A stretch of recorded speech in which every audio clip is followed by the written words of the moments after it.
Hi children, fourth class పిల్లలందరికీ good morning నాన్న. Fourth class లో మనం నిన్న వ్యతిరేక పదాలు అదే అర్థం గల రెండేసి పదాలు నేర్చుకున్నాం కదా. ఈ రోజు దాని కిందే ఉన్నాయి చూడండి. క్రింది పదాలతో సొంత వాక్యాలు రాయండి. కన్నబిడ్డలు, గారాబం, బయలుదేరు, జారిపడు, విన్నవించు, సవరించు, ఓదార్చు, ఆజ్ఞాపించు. ఈ 8 పదాలకి కూడా మనం సొంత వాక్యాలు వర్క్ బుక్ లో రాసుకున్నాం నాన్న.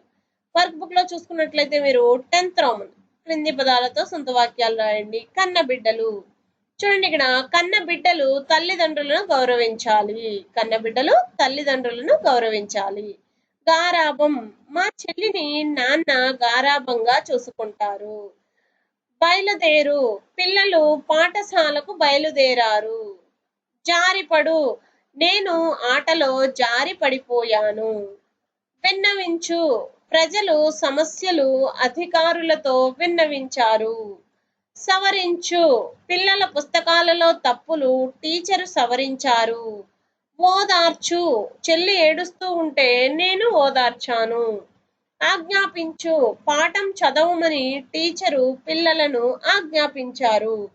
చూడండి నాన్న, ఇక్కడ ఈ 8 పదాలకి నేను రాసినవే రాయాల్సిన అవసరం లేదు నాన్న, మీరు సొంతంగా కూడా రాసుకోవచ్చు. కన్నబిడ్డలు అంటే తల్లిదండ్రులకి పిల్లలు నాన్న. గారాబం అంటే ప్రేమగా చూసుకోవడం, వాళ్ళు ఏదైనా అడిగినా కాదనకుండా చేయడం, చాలా ప్రేమగా చూసుకోవడం. బయలుదేరు, మనం ఒక ప్లేస్ నుంచి ఇంకొక ప్లేస్ కి బయలుదేరడం అంటే ప్రయాణాన్ని మొదలు పెట్టడం లేదంటే వెళ్ళడం. జారిపడు, పడిపోవడం. విన్నవించు, ఏదైనా విషయాన్ని తెలియచేయడం. సవరించు అంటే సరిచేయడం నాన్న. ఓదార్చు, బాధల్లో కానీ కష్టాల్లో కానీ ఉన్న వాళ్ళని మంచి మాటలతో ఓదార్చడం నాన్న, వాళ్ళకి ఆ బాధ నుంచి ఉపశమనం కలిగించడం మాటలతో.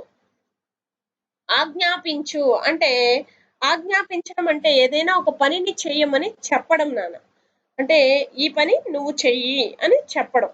ఓకేనా. ఈ 8 పదాలకి కూడా అర్థాలు చక్కగా అర్థం చేసుకుని ఈ పదాలకి సొంత వాక్యాలు మీ సొంత మాటల్లో రాస్తారని అనుకుంటున్నాను నాన్న. మీకు మండే జూమ్ క్లాస్ ఉంటుంది కదా, ఈ సొంత వాక్యాలు మీ సొంత మాటల్లో ఎలా రాశారు అనేది నాకు జూమ్ క్లాస్ లో చెప్పాల్సి ఉంటుందమ్మా. ఈ 8 పదాలకి కూడా ఇక్కడ నేను రాసినవి రాసినా ఇబ్బంది ఏం లేదు నాన్న, కానీ మీరు సొంతంగా వాక్యాలు రాయడానికి ప్రయత్నించండి. ఈ 8 పదాలకి కూడా మీ సొంత మాటల్లో సొంత వాక్యాలు రాస్తారని అనుకుంటూ నీట్ హ్యాండ్ రైటింగ్ తో రాయాలమ్మా. వర్క్ బుక్ అయినా నోట్ బుక్ అయినా నీట్ హ్యాండ్ రైటింగ్ తో రాయాలి. మీ సొంత మాటల్లో రాస్తారనుకుంటూ ఈ వీడియోని నేను చేస్తున్నాను.